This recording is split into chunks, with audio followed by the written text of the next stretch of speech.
The Israeli society had surrounded itself with shields, with walls, not only physical walls, but also mental walls.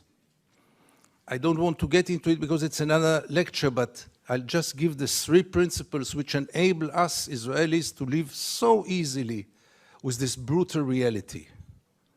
A, most of the Israelis, if not all of them, deeply believe that we are the chosen people. And if we are the chosen people, we have the right to do whatever we want. B, there were more brutal occupations in history. There were even longer occupations in history, even though the Israeli occupation gets to quite a nice record. But there was never in history an occupation in which the occupier presented himself as the victim.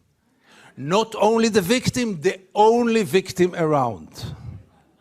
This also enables any Israeli to live in peace because we are the victims.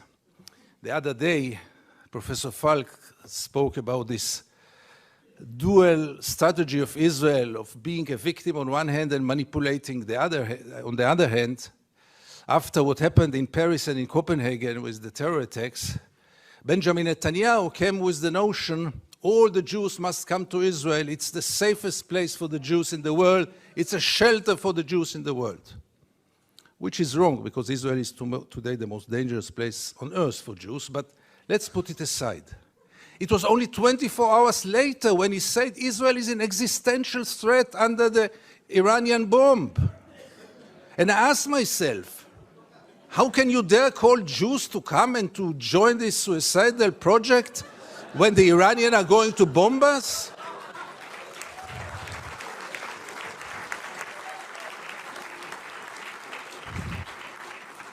But in Israel, everything goes, and both declarations were accepted as the only truth. And here I get to the 3rd set of values which enable us Israelis to live in peace with the occupation. And this is maybe the most crucial one and the worst one. We say victimization, we say chosen people.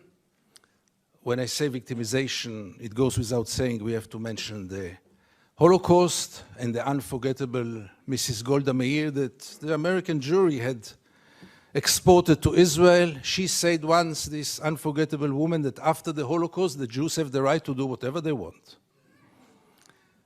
But the 3rd set of values is the most dangerous one, and this is the systematic dehumanization of the Palestinians, which enable us Israelis to live in peace with everything, because if they are not human beings like us, then there is not really a question of human rights. And if you scratch under the skin of almost every Israeli, you will find it there. Almost no one will treat the Palestinians as equal human beings like us. I once wrote that we treat the Palestinians like animals, and I got so many protest letters from animal rights organizations. Rightly so. But by the end of the day, how many Israelis did ever try for a moment to put themselves in the place of the Palestinians for a moment, for one day? And I want to give you 2 examples which will demonstrate it. Many years ago, I interviewed then candidate for Prime Minister, Ehud Barak. And I asked him a question which I try to ask in any occasion. Mr. Barak, what would have happened if you would have been born Palestinian? And Barak gave me then the only honest answer he could give me. He said I would have joined a terror organization. What else would have he done? Would he become a poet? He doesn't know to write poems. Would he become a pianist? He's quite a bad pianist, and I doubt if he would have become a collaborator, because he is a fighter. And it became a scandal, because how can you dare to put Ehud Barak to think what would have happened if he would have become a Palestinian? And the second incident, briefly, Second Intifada, the city of Jenin, the most closed city in the West Bank, real total siege. I go out from Jenin, I come to the checkpoint, a Palestinian ambulance is parking there with the red lights. I stand after him. No cars can get out of Jenin in those days. No cars can get in. And I wait. The soldiers are playing backgammon in the tent. Usually I know myself. It's better that I don't get into confrontation with the soldiers because it always ends up very badly. So I stayed in the car. But after 40 minutes, I couldn't take it. And I went out to the car, from the car. I went first to the Palestinian ambulance driver and I asked him, what's going on? He told me that's the routine. They let me wait 1 hour until they come and check the ambulance. And I couldn't take it anymore. And I went to the soldiers.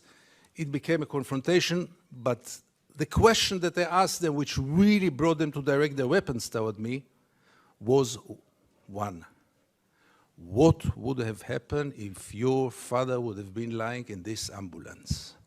This freaked them out. They lost control. How can I dare to compare between their father and the Palestinian in the ambulance?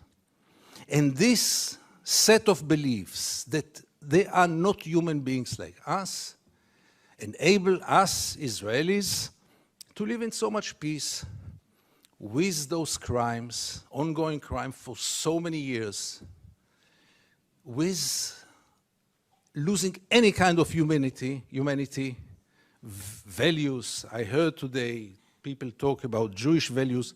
I must be frank with you, I don't know what are Jewish values. I know what are universal values. Let's not get into it, really.